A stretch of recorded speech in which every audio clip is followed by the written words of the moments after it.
भाई और कोई कंट्री का एक्सपीरियंस बताओ, वियर्ड चीज है जो आपने देखी हो या किसी तरीके। वियर्ड चीज़, चलो मैं जापान का बता देता हूँ एक और।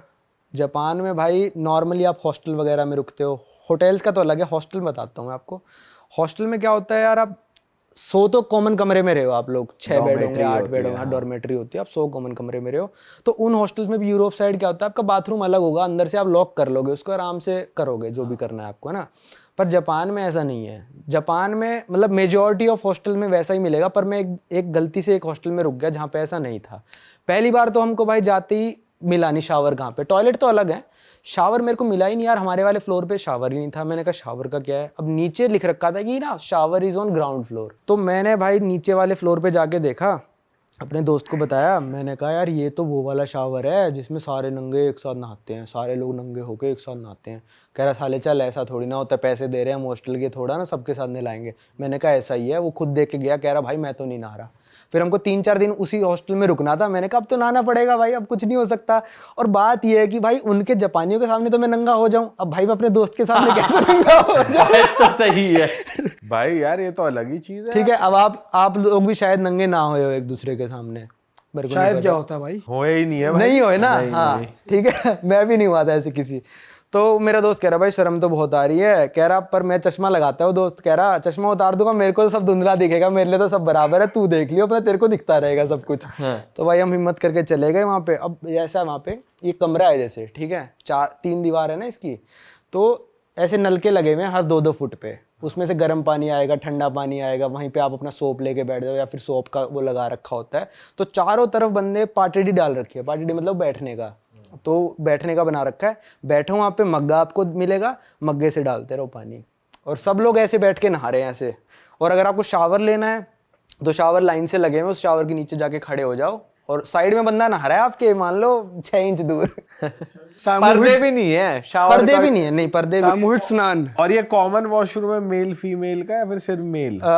जो कॉमन वाला है मेल फीमेल का, वो कई सोनाज में मिल जाएगा आपको, पर हॉस्टल्स में नहीं मिलेगा। अरे जापान में है हाँ जापान में है, कॉमन वाला भी है, अरे तेरी।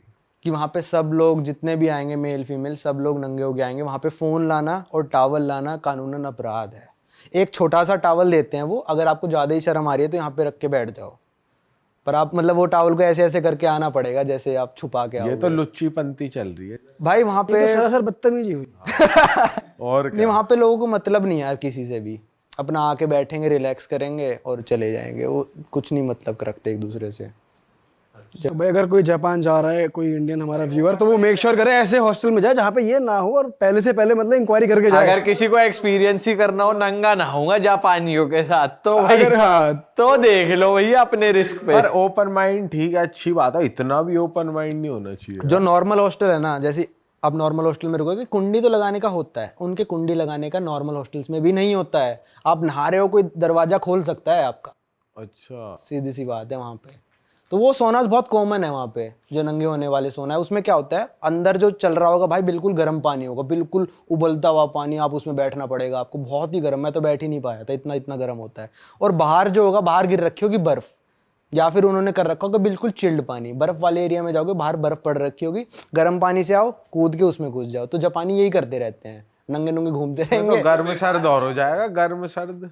नहीं, वो कहते हैं अपने शरीर के लिए बहुत अच्छा है, और ये सिर्फ जापान नहीं करता, फिनलैंड जैसे देश भी करते हैं और इसको बहुत अच्छा मानते हैं। फिनिश सोना कहते हैं इसको, अगर आप जाओ तो, मैंने करा था। फिनिश सोना में क्या होता है वहाँ पे, मतलब ऐसा होता है कि आप सोना में गए, सोना जो नॉर्मल होता है उसमें बिल्कुल गर्म, भाई इंडिया के सोना बिल्कुल गर्म नहीं होते, वो बिल्कुल ऐसा गर्म कि आप बैठ नहीं सकते, पर बैठना पड़ेगा आपको, बैठे। और ये सिर्फ सर्दियों में होता है वहाँ पे, जब -10-20 डिग्री टेम्परेचर हो जाता है। लेक में होएगा या फिर नदी में होएगा, जो जम रखी है उसका थोड़ा सा हिस्सा तोड़ देते हैं, वो अंदर से पानी निकल आता है, तो आप पूरे गर्म हो गए, आप भागते भागते आओगे बाहर, और उस बिल्कुल चिल्ड -5-7 डिग्री वाले पानी में कूद जाओगे। वहाँ पे लड़कियां भी साथ में कूदती हैं, आप भी, पर यूरोप में थोड़ा ऐसा है कि कपड़े पहन के कूदते हो, जापान की तरह नहीं है। पर उसमें बीमार नहीं होते। बीमार नहीं होते, वो कहते हैं बॉडी के लिए अच्छा होता है, और हम हर हफ्ते करने आते हैं अपने परिवार के साथ ये चीज़। और आप घुसोगे ना अंदर भाई, मतलब वहाँ पे ज़्यादा से ज़्यादा 15-20 सेकंड आप टिक पाओगे मैक्सिमम, बोल दिया है मैंने। पहली बार तो जब मैं गया था मैं कह रहा भाई नहीं हो पाएगा, पर जब मैं घुसा मज़ा बहुत आया।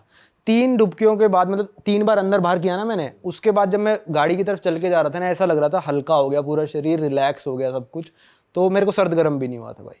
भाई यार ये तो बहुत तगड़ी बात बताई। सर्द गर्म नहीं होएगा आपको वहाँ पे यूरोप में, यूएसए में, जापान में। तो आपके साथ क्या करेंगे, जो पानी दे के जाएगा ना वेटर, उसमें बर्फ़ होगी। बर्फ़ के बिना पानी नहीं पीते वहाँ पे लोग। आप पी लोगे? नहीं पियेंगे। हम देखो यहाँ पे पानी जो रखा है ये नॉर्मल पानी है बिना बर्फ़ के, तो वहाँ पे पानी भी बर्फ़ वाला पीते हैं। और भाई वहाँ की ना मुझे लगता है हवा भी थोड़ी साफ होती है, तो साफ है गला भाई, पकड़ता नहीं इतना।